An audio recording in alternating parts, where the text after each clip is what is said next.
Even men at the top of their game find themselves wanting more from life. Whether it's more meaning, unshakable confidence, a bigger impact, more money, deeper love, a hotter sex life, or a powerful legacy.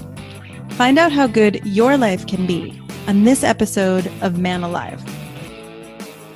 Also, as I've supported men in their love and work lives for 15 years now, many men ask for the right words to say to be more successful, attractive, and desirable. But I found it's not so simple as giving scripts or lines because every man is different. So giving words or scripts would be like giving a tall, thin man a shorter, wider man's pants, or vice versa. The words have to make sense for you and your personality, and there's so much happening beneath the surface that people are responding to. If you're interested in how to become a better lover and leader in your own unique way, go to shanajamescoaching.com/quiz, or you can text ALIVE to 44144. It only takes a couple minutes and you'll start to get an idea of how you can be both more respected and desired. After you fill it out, we can schedule a time to review your quiz and talk about your specific challenges and desires. So again, go to either shanajamescoaching.com/quiz or text ALIVE to 44144. That's ALIVE to 44144. Enjoy this episode of Man Alive. Hello, and welcome to this episode of Man Alive. I'm your host, Shana James, and I'm excited to be here today with David Schlussel. David, welcome. Hi, Shana. Thanks for having me. Yeah, we are going to have a fun conversation about something that tends not to be very fun in life, which is being defensive and how to actually not be defensive. Because I would say one of the biggest things that gets in the way of people, whether it's couples or colleagues, being able to have effective conversations and conversations where there's collaboration and being on the same team and all of that, right, is defensiveness. So I'm excited to dive in with you, and let me give you a quick intro before we do that. David is a yoga teacher, a life coach, a husband, and a father. David's classes are a flowing celebration of our bodies, designed to exercise, educate, integrate, delight, challenge, and recharge. He's known for his warm approachability, contagious curiosity, gentle and liberating hands-on adjustments, facilitating healing of old injuries, and offering concepts that support his students both on the mat and in their daily life. And I just want to say, personally, having known you for many years, I appreciate all of those things about you, and that you are a very strong and powerful man, and you also have a really loving, caring heart. And so you're a really powerful example of, how to integrate some of those more feminine, and whether we need to call them masculine or feminine or whatever, but some of those, warmer, loving qualities into your strength and your power. Yeah. I take pride in that. Yeah. Yeah. I feel like, there seemed to be for many years in my life, like an either or between being strong and masculine or kind of warm and more feminine qualities. And then I started to learn that the owning of the softer side actually increased my power rather than depleted it. I love that. Or as Jimi Hendrix said, when the power of love overcomes the love of power, then the world will know peace. So true. So true. So, all right, as we head into the topic of defensiveness, I think it would be awesome, even though in some ways it's obvious how we can be defensive. Maybe we can give a few examples from our lives, our clients' lives. Let's start there. Yeah. Right. So I'm trying to remember an exact thing, but there's something with Rosie, who you know well, my wife. There's something I said, and she kind of heard it wrong. Uh-huh. And she was really mad about what she thought I heard. I've done that. Right. And I'm just like, baby, that's not what I meant. Hey, listen, hey, can you just hear what I said? Can you hear what I said? And the whole time she's just fuming because what she heard hadn't been addressed in a way. So I had to eventually backtrack, take the attention off me and my innocence for a second. and put it back on her and her pain. Right. Instead of trying to prove your innocence, you then Right. turned to her pain. And so then I was like, oh, wow, yeah, I guess, if I had heard that, then I'd be really upset too. Wow. I'm just really feeling the humility it takes to know that you didn't do anything wrong, right? Know that you didn't even actually say what she heard, and to turn your attention over there and to kind of give up the need to be right for the moment, or to make her realize that you didn't even say that. Yeah. And actually, I think you just hit the nail on the head there with that. Yeah. Where you said, even though I knew I was right, give up the need for her to know that. Yeah. And to prove that. It's like I don't have to prove that the sun is shining. I don't have to prove that my intent is good. Yeah. In the moment, someone's hurting, they're triggered, actually, when someone's hurting and triggered, they have no capacity to really listen. Yeah. They can't hear anything. They can't, and it's not their fault. It's just, I have to rest in my innocence. Yeah. And just to go, okay, I'm innocent. I love this person. She's hurt. Let me just find out what happened, what it's like for her, what this triggered for her. Maybe, as a coach and a healer part of my world, there's that when something's triggered in the foreground, when something in the moment triggers us, it's usually triggering something older. Yes. Right. So if I can address the older trigger and the older wound, that maybe there could be a deeper healing rather than just proving that I'm innocent, having me feel calm. Right. Right. And I appreciate where you just said, let me actually get to know what happened. And I think we could really easily gloss that over, because in our world, we have a lot of those conscious conversations. Right. But there is something really powerful there about okay, wait, so what happened when you thought I said that? Actually, I had the same example where my partner said that sometimes I get cool, and I thought he used the word cruel. And he said the word cruel, I got cruel. Inside of myself, I was like, are you kidding me? The monster came out, And it was really interesting. And so, right. So to actually say to someone wow, okay, so what did you hear, and what happened for you? What came up for you? Which, if we're taking things personally, we don't have any bandwidth to hear what came up for that person, because then we're making it about us. But if we can really separate that, what was she, feeling, thinking, what got hurt in her? Yeah. And I love what you said. It can actually create a much, much deeper, she can have a healing or a growth moment that really helps your relationship. Right. Yeah. And exactly. That cruel is and how it brought up your cruelty is a whole other thing. Right, that's a whole other fascinating thing when we say something and then someone actually falls into that, or when we right. Because I do think we're very powerful psychic mind controlling beings in a way that if we're not careful with our words, then we can actually make someone, I don't know, it's a bit woo woo, but something happens. But I've seen that happen, right? I've seen people step into images that we have of them, and when we shift who we think a person is, that can actually create a difference. Yeah.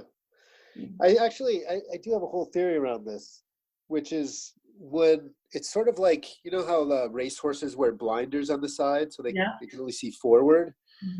I think when someone's holding us in a certain way, if someone's looking at me, if someone's mad at me and they're looking at me as some kind of villain. Yeah. Right. If I want to be seen, I can either step into the villain thing, so I'll be where they see me, or I can stand where I am in my innocence, for instance, and call them to where I am. That vision's been very strong for me for a lot of years. About how if someone's thinking lowly of us, we'll often, especially when we're around our parents, I think it happens a lot. We'll kind of become because we want to be seen, we'll just go ahead and just be the person what they think we are. We'll just play out that role, and then at least we have connection, rather than standing strong in our new evolved truth of adulthood. Right, which also takes a kind of non-defensiveness, right? That we don't have to Right. say, fuck you, this is not who I am. It's more just, oh, I can relax into who I am right now. And I was just thinking of one of my favorite defenses, which I say favorite jokingly because it's really, Yeah. it doesn't create some good results. But, it even happened this weekend in a conversation with my partner. I do the, well, you. So if someone's saying to me, well, you were late or you didn't show up for this, and instead of taking that in fully, I'll be like, well, you do this and you do that. And it's such right, it's such a horrible way to discount what that person is saying and really appreciate, oh, okay, maybe there are some ways that I have been less in integrity or less conscious or less caring than I want to be. Oh God, I felt sick to my stomach when I heard that, because that's one of my quote favorites as well. Really? Yeah, just like, you're mad at me for this, but you do that too. Like, why are you being mad? Uh-huh. Like, oops. How do you, I know you've recently said you've been working with some clients on the defensive. Yeah. Is there a way that you work with people with that one or any others you want to bring up also? Yeah, I mean, I gave a good example to someone the other day that I really liked, which is like, if you stepped on someone's toe and broke their toe, right? So they're standing there in pain, and you're like, oh, someone pushed me and it's not my fault. And, like, I was just trying to, I didn't mean to. And it's all about me. Yeah. Meanwhile, this person's in pain. Mm-hmm. Right. So then there's, when it's often in these relationship things, it's when someone says something that hurt them, it's like, Mm-hmm. oh, yeah, that hurt my feelings. You're like, I didn't mean to hurt your feelings. I blah, blah, blah, blah, blah. Right. I'm right for these reasons, or I'm good for these reasons. Or even worse, if we actually, often it's like someone's late. Uh-huh. Oh, his traffic was bad. Da, da, da, da, da. I'm innocent. It's not my fault. It's not my fault. It's not my fault. Meantime, it's like, yeah, well, you made me late. Can we just talk about the impact on me instead of like how it's not your fault? Yes. Like, so it's just, I'm just like, it's, yeah. So that example really helped my client like see. We'll see. This just happened last week, so we'll see this week how that's been working out. But that just taking the what we call the locus of attention, just take it off yourself and how innocent you are, and put it on this person that you love, who's in pain. Right. And that can even come in the guise of, oh, I feel so bad I did that. I'm a horrible person, going into kind of that shame spiral. Right. And that's the one that's tricky, because it can seem like, oh, well, I have my attention on, I'm so sorry that I hurt you. And yet it's, again, the locus of attention is on me versus, oh, I'm so sorry that I hurt you. Tell me what happened, or tell me, how it impacted you, what you're feeling, what's going on for you. Yeah. And I know that's such a good point. I want to say that I know that at least for Rosie, it's really important to her that she hears me say that I'm sorry. Mm-hmm. Right? She wants me to say I'm sorry, so she wants to know that I'm sorry. And then there's putting the attention back on her. Like, I'm really sorry. You're hurting. How can I help you? How can I make this better? Not like, I'm sorry, I feel bad. I'm like you were saying, I'm such a bad person. Let me get out my whipping stick and like beat myself for a while. That doesn't make the broken toe example. That doesn't help the toe at all. Yeah. It's like, I'm really sorry. I didn't mean to. I was tripped. I was pushed. Whatever. Because sometimes especially with the hearing it wrong, hearing cruel instead of cool, or whatever it was. Yeah. It can help just to have the factual, like, hey, that's not actually what I said, and I get that if I'd heard what you heard, that I'd feel hurt too. That's really powerful, right? If I'd heard what you heard, I would be hurt too. And the I'm sorry can be not I'm sorry, meaning I'm wrong or I did something bad, but just And I'm in a shame spiral now. And right. But I'm sorry you're hurting. I'm sorry that happened for you, right? That sounds yeah, awful. yeah. It's, oh, baby, I'm right here. I'm right here. Right. And then here's the bigger picture with defensiveness Yeah. is when we're defending, we can't be connected and defended at the same time. Yes. Right. So if you want intimacy, if you want connection, it takes one of my favorite words, but a word that a lot of people don't like, vulnerability, Mm-hmm. which I define as undefended. Yeah. And uh, one of my blog entries, my website, which I'm guessing you'll have in the comments somewhere, Yeah.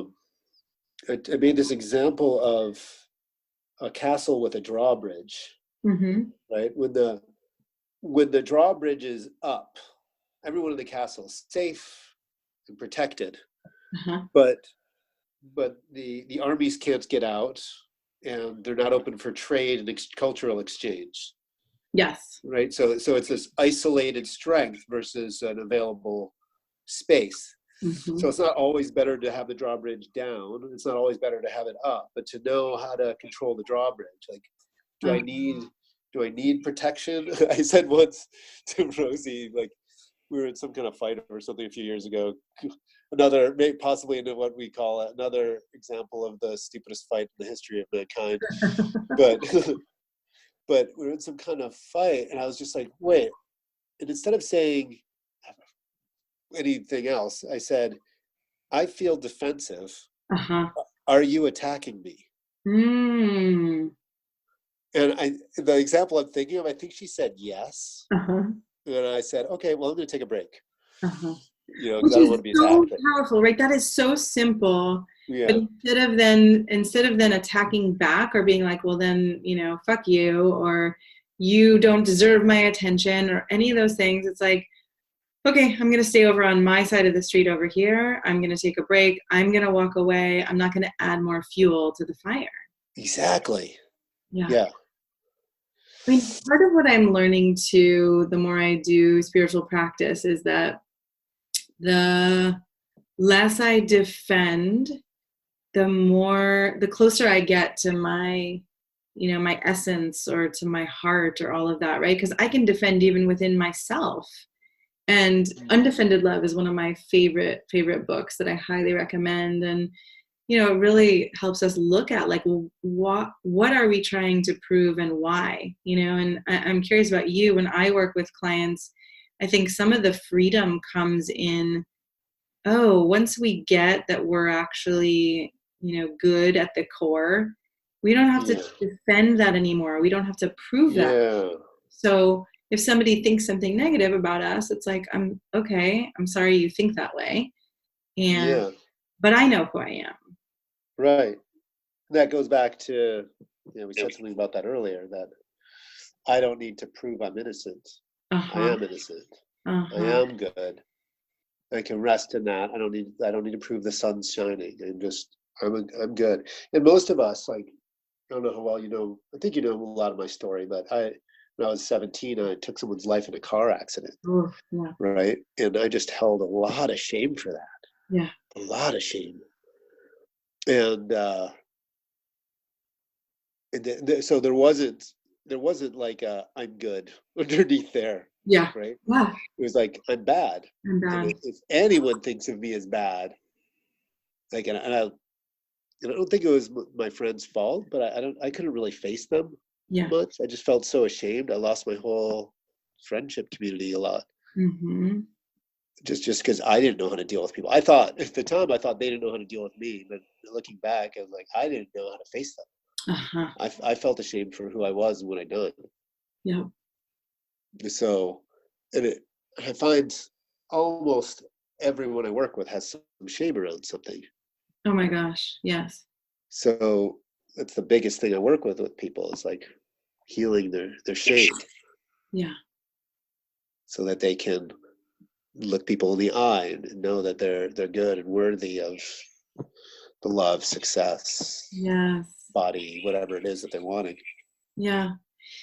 Yeah, it's interesting too when I think about there was a time in a past relationship where someone said to me, I don't think you are very caring, or I don't think you give enough or something, To right? you? Yeah, to me. And well, so here's the beauty of it, I think, right? So I got really defensive because I identify as a very caring person, and that's Right. how I see myself, right? Yeah. But when I really look at it, it's like, oh, if somebody has that thought about me, it actually does give me an opportunity to look deeper. Like, is there a way that I could be more caring for people?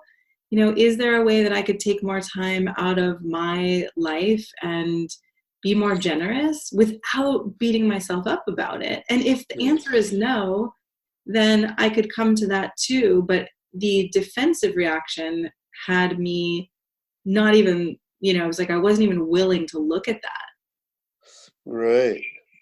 Yeah, yeah, yeah. And as a yoga teacher, the way that comes out, I see that sometimes. Yeah. There's some people, it's like they're so trying to do everything right. And if I come over and offer them like some An people call it adjustment. adjustment or a correction, I like more an enhancement. I come like, Yeah. oh, here's what's next for you. And they're like, oh, it's already doing enough, right? Mm. It's like, am I not doing it right? Shit, I'm doing it wrong. And some people, it's like, oh, is there an even better way of doing this? Right. Like, it's like, oh, Different. I'm not caring. I can be more caring. Oh, I want to be the most caring person ever. And you've got a hot tip for me? Great. Yeah. Let's hear it. Or, hey, The I'm already difference in really that caring. What are you attitude. talking about, you jerk? Mm-hmm. Right? I mean, right, to walk around in the world actually open to, okay, what have you got for me, right? And what have you Yeah. got for me? And what have you got for me? What if we could do that without thinking that it makes us bad or wrong or not enough? Right. Yeah, what if? Yeah, what if? I mean, I'm just thinking about my kid too, and how, Oh, bless you. at 7 or 8 years old, if I say something, Ari will often be like, I already knew that, or no, that's not how it is, or, I'm right. Even if I'm like, this quarter and this penny makes 26 cents, and Ari's like, nope, it's 32. And I'm like, well, actually it's 26. And Ari's like, nope, I'm right. Yeah. There's something built into our psyches around wanting to Yeah. be right. Yeah. Yeah, it's that and it's always that need to be loved. Mm-hmm. That just reminded me of a Deepak Chopra thing. He said it really simply. Yeah. There's only two basic moods or emotions, according to him. There's basically love and fear, or trust and fear. Mm-hmm. And trust is like, oh, we're all on the same team. We're in this together. Let's see how this can go.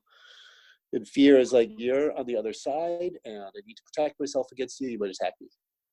Mm. Right. So if we're in trust, it's like, oh, we've got a little disagreement. You thought I said cruel. I said cool. Okay, how do we work this out together? Or, we're on other sides. You're attacking me. You're calling me a name. Yeah.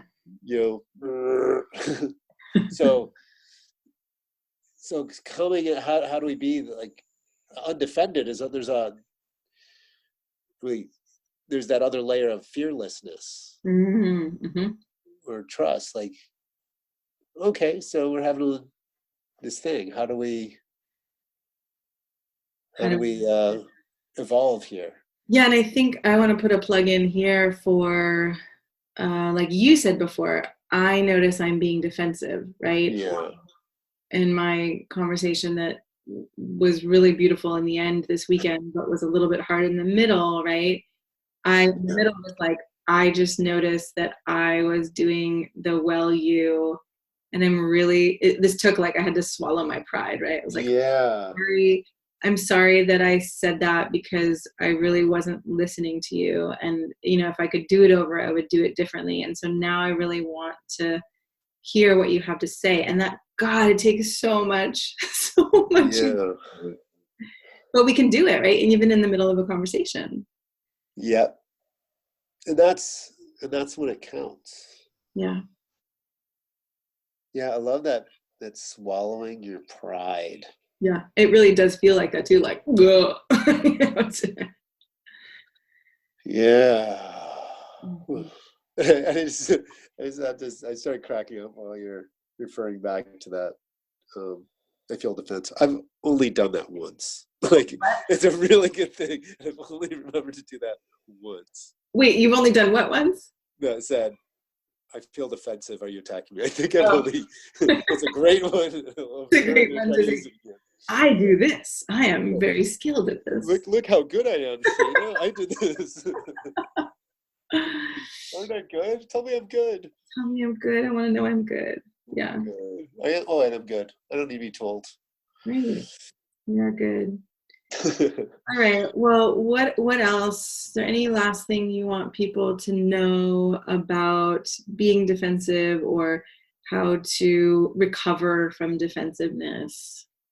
Well, I think one of the best things that happened was in this conversation was you talked about swallowing your pride. Mm-hmm. There's someone at Aaron and Nikki's wedding that had been married for 35 years, and Rosie asked them what their secret was.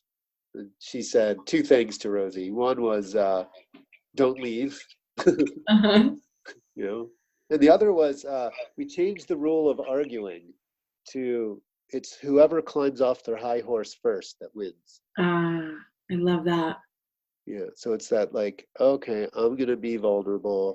I'm just gonna lose for a little while. I'm gonna let myself, or it's. I think it comes right out of 7 Habits for Highly Effective People, also Stephen Covey's book, that seek to understand before seeking to be understood. I love Don't that. bother defending yourself until you. Or it doesn't even matter. Yes. Like people can't actually. And it's hard because you're both people. Right. Right. But it's really hard to hear the other person unless you feel heard. Yeah. So to be really effective, it's like, okay, I'm just going to I'm just going to trust that my perspective's valid. Right. Like there's, I'm going to trust that my perspective's valid and just hear theirs. Yes. And when they've expressed their perspective fully, and there's this great phrase that you can say when you're trying to help. So it's I think of it as like a loaded 6 gun or something like that. Yeah. What is They're like, you said this, bang. You said this, bang. You said this, and there's a few more bullets in there. Yeah. You say, what else? Okay, got it. What else? All right. So I said this and this and this. Anything else? Yeah, and that had me feel this. Oh wow, yeah. What else? And then you'll hear the click, click, click, and they're out of ammunition. They're out of bullets. I love it. They're out of bullets. They've said what they need to say. They've relaxed, and then they can hear you. Yeah. And I'll usually check in. A lot of people have to, after they've been triggered, because especially for the guys listening, and imagine the community's mostly guys, like there's this additional wound for women of not being heard. Yeah. Yeah. Their whole lives and not being taken seriously, being talked over by men. Mm-hmm. So it can take a while for some women just to and men, certainly, probably even more so with men, or anyone you're talking to actually, after they've said their piece, to actually then relax. Yeah. And be able to hear. So after you've almost been hit by a car or something like that. I wasn't hit by the car, but I'm still shaken up. Right. Well, it's so interesting. I mean, I remember going to a teacher who basically said the same thing you just said, like seek to understand first and, let the person speak fully before you respond. And she said, it might feel like you're dying, right? Like, when someone's talking at you and you're like, but I'm totally misunderstood and you're not saying the right thing and you want to just talk back and defend, right? It feels like, I can feel like I'm burning up inside, but you're right? If we can be the ones to actually understand first, then there is some space later, hopefully, right, to then be understood. Yeah. Which if we have time, then if I can add one more thing in here. Yeah, please. There's this other piece about validation. Uh-huh. Validating what they're saying. And I've got a stock example of if someone's saying the sky's purple. Yeah. You don't have to validate them by saying the sky's purple, even when you can see it's blue. Yeah. The closest you can say there is it seems like to you the sky looks purple. Yeah. What if I go over to where you are and I look in the direction you're looking. Oh, there's a purple window there that you're looking through. Got it. Right? Like everyone's perspective's valid. Yeah. Right? And women have this whole thing about being called crazy. There's a whole like Or too much, too emotional, too crazy. Yeah. So it's like when you validate them, then they feel sane again. When they feel sane, then they can listen. Right. Which is an interesting one, because what you're saying, right, is, okay, so sometimes you find, oh, there's a purple window, so of course it looks purple to you. And sometimes you find, wow, I still don't see purple, but I really want to honor that I don't actually know what it looks like through your eyes or through your ears or through your nervous system, right? Yeah. And can I actually honor that your perspective is valid, even if it's different than mine? Yeah, and that's probably when they come out with like, well, you just called me cruel. And you say, no. Oh, got it. You thought I said, and you can validate. You don't have to say, oh yeah, I called you cruel. You don't have to like validate what they said, like word for word. Say, oh, you say whatever's true. That you heard, like as true as you can get. Oh, you thought I said cruel. Now I get what's pissing you off. It's like, wait, and they'll probably say, wait, what do you mean? Like you probably softened when you got that. Yes, totally. Like, oh, right. That's what we said. I was mad about it. I'm still not, I haven't decompressed yet, but. Right. So, my nervous system did take a little while to calm down because it totally reacted. But once that understanding was there, then we could. Because we're either opening or closing all the time. So it's good to notice whether the way we're speaking to our beloveds is helping them open or causing them to close, and just tracking that. So often if we're defending ourselves, they'll be closing, right? Because we're closed. If we're defending ourselves, we're closing. Yeah. And that's a beautiful thing to remember as we wrap up too, right? Like how we speak to people has people feel a different way. Sometimes people come to me and say, I'm being treated really badly in my relationship. And, ultimately we can't change other people. So we have to start to look at, okay, well, what could be happening here that would have your partner, your colleague or whatever speak to you this way? And again, not because you're doing something bad or wrong, but, let's start to take a step back and look at the bigger picture and look at that there are at least two sides to every story. And right. So sometimes we can be defensive or have a kind of subtle way of relating to someone that then they come back with something much larger. And then we have to start to look at, okay, is there a way that I could take some responsibility for this dynamic? Right. Yeah. I love it. Thank you so much for having this conversation. That's great.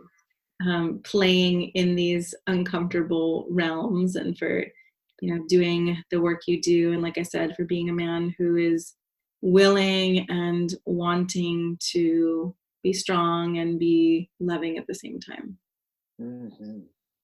Yeah, thank you for the work you're doing of like supporting men and waking up the world. Thank you.